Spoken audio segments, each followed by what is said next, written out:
We've all heard the term hard water, but what does that really mean? We're about to tell you.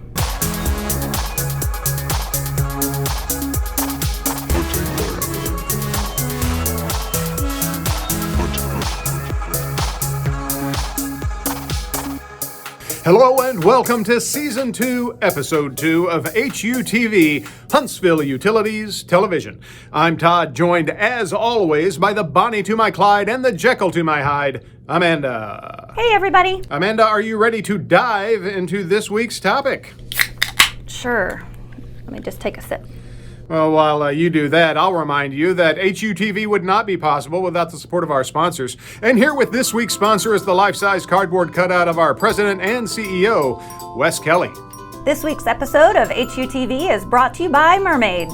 Great for leading sailors out to sea. Mermaids. Thank you, Flat Wes. So, Amanda, what's the deal with the bubbly water there? I don't know, I like it. It's sparkling, refreshing. Well, you know, August is Water Quality Month, and it's kind of fitting because today we're going to talk about the age-old question, what exactly is hard water? And is it a bad thing? Well, pun intended, it's not that bad at all. Here in Huntsville, we have two sources for our water, groundwater from the Lincoln-Dallas well and surface water from the Tennessee River.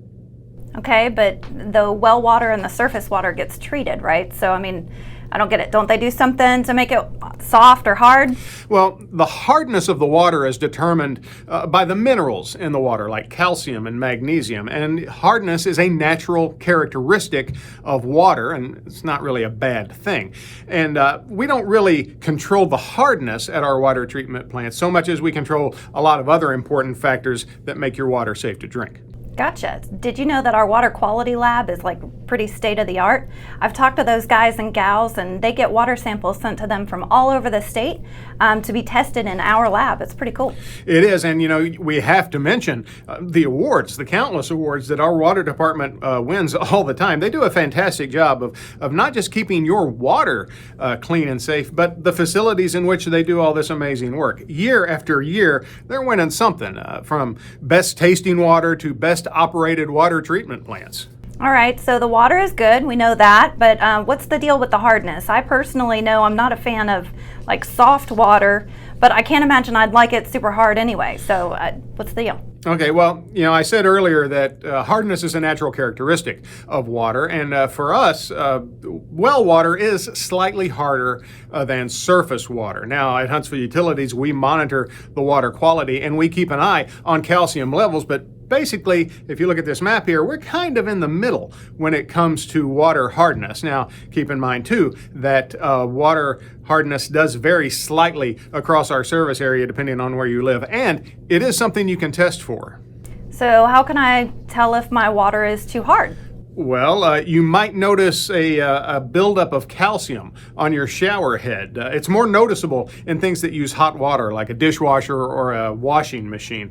I personally grew up in a very rural area of southeast Missouri, and I can remember growing up that my dad bought a water softener for our house because my mother was complaining about hard water stains on some of our lighter colored laundry. Yeah, and we have companies like that around here that offer systems to remedy hard water should you want your water to be more soft.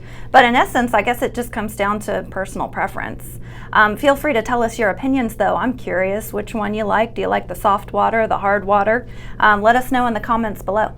And as always, if you have a question about your water, you know, we're here to help. Just go to the Contact Us section of our website, www.hsvutil.org.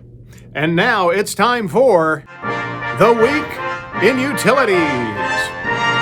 Amanda, do you know whose birthday we're going to be celebrating this Friday? Well, not mine, and I'm pretty sure it's not yours, so who? Leon Theremin. All right, so who's Leon? Leon Theremin was a Russian inventor who was born on August 27th, 1896. And so you're going to tell me something about what he invented? Well, I'm going to give you a hint as to what he invented. Listen to this. Yeah, I've heard that before. Yes, you have, especially if you're a fan of old scary movies. That's a musical instrument called a theremin. A theremin works by generating electromagnetic fields around two antennae, one straight and one looped. And by moving your hands and your fingers inside those magnetic fields between the antenna, you can generate a sound and change the pitch and create music. That's pretty cool. It is indeed, and that eerie sound that the theremin makes was very popular in older horror films, and actually a lot of popular bands, including the Rolling Stones, have used a theremin in their music. So if you'd like to try your hands, no pun intended, at playing the theremin, head on over to the Theremin app, which will let you play a virtual theremin with your mouse and your hands. I've done it. It's a lot of fun. So check it out. And happy birthday, Leon Theremin. Now we'd like to take a moment to answer some of our viewer mail. Amanda, who is today's question from? Today's question comes from Clint Fisher right here in Huntsville. Okay, I actually have Clint's question right here. Yeah, that's a good question. Clint, the answer is 6. 5 if they're tall. All right. Well, thanks for dropping us a line, Clint. Now, before we go, it's time for our weekly segment, From the Bowels of YouTube. Well, since we've talked about water today, let's keep it going. So I've actually got a video for you guys to check out about what a water treatment operator does. And if you're actually interested in going into this field, head on over to our website, because currently we are growing in the water department. Yes, we are. Now, that's our show for this week. But don't worry, we'll be back next week with another episode. And be sure to like and subscribe and hit the bell so you never miss another video. Until then, I'm Todd for Amanda Flatwest and all of us at HUTV saying thanks for watching, and remember, you can't spell utilities without you.